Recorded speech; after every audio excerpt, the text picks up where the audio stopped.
And joining us now is the CEO of the Anti-Defamation League, Jonathan Greenblatt, who wrote an op-ed in Time magazine entitled "White Supremacism is a Domestic Terror Threat that will outlast Trump." Jonathan, thank you so much for joining us. Now, in your op-ed, you write, while the attack was shocking, it was not surprising. In the 5 years since Donald Trump descended the escalator at Trump Tower, we have seen an unprecedented and abnormal rise of violent right-wing extremism in the U.S. and beyond.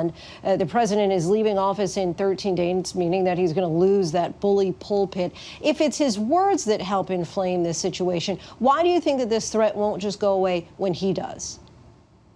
Well, white supremacy existed before Donald Trump, and it will continue after Donald Trump leaves office in 2 weeks. I think the challenge we have is that he has so amplified this issue. He has literally given free rein to these individuals and emboldened extremists across the board: white supremacists, anti-government activists, Boogaloo enthusiasts, QAnon, conspiratorial theorists.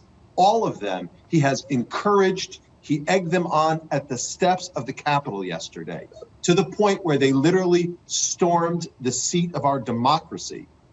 What's worrisome is that we're already seeing chatter tonight about how white supremacists and extremists want to disrupt the inauguration in 2 weeks.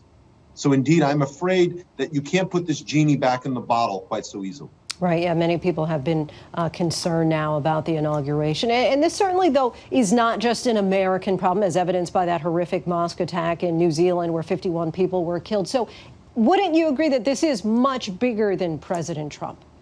It is much bigger than President Trump. I'm optimistic that President Biden, one of the first things he will do, as clear as day on his inauguration, will be articulate that this is a global terror threat and leverage the full force of the federal government. As you said, it's a domestic and global problem. We need the Justice Department and the State Department, the FBI and the CIA, because there are links. You know, there were European white supremacists marching in Charlottesville. I'm guessing we will find out they were here yesterday as well. So we've got to realize this is a terror threat and needs to be treated as such. Now, we believe that many of those rioters who ransacked Congress are now leaving Washington. Would you recommend that they be charged, or have these groups been so emboldened that that might not even move the needle at this point?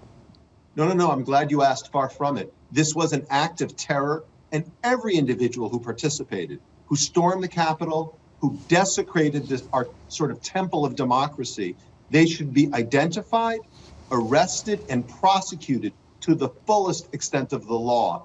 The only way that we can turn back the tide on this violent extremism is by reversing what Donald Trump has done.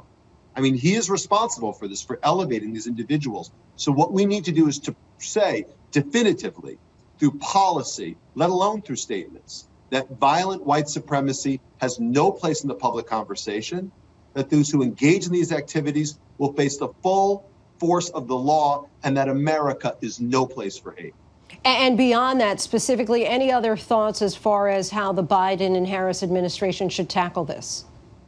Well, again, I think you're going to want to see a full investigation of what happened on Capitol Hill, because indeed law enforcement and some of those Capitol Hill police officers fought bravely, and they were assaulted brazenly and in broad daylight by this mob in this organized attack. At the same time, I don't understand why the federal government wasn't better prepared. I cannot grasp how the way that law enforcement responds to a Black Lives Matter protest, they basically were not nearly as well prepared for yesterday. But I should say one other thing. Government can't solve this problem alone. We need a whole of society approach, and social media companies need to step up. Facebook and Twitter should ban Donald Trump, not for 12 hours or 2 weeks. They should ban him permanently, because access to those platforms is a privilege. And I got to tell you, inciting violence against the U.S. government, I think you lose that privilege, and he should lose it permanently. Jonathan Greenblatt, thank you so much for your insight. We appreciate it. Thank you. Hi, everyone. George Stephanopoulos here. Thanks for checking out the ABC News YouTube channel. If you'd like to get more videos, show highlights, and watch live event coverage, click on the right over here to subscribe to our channel. And don't forget to download the ABC News app for breaking news alerts. Thanks for watching.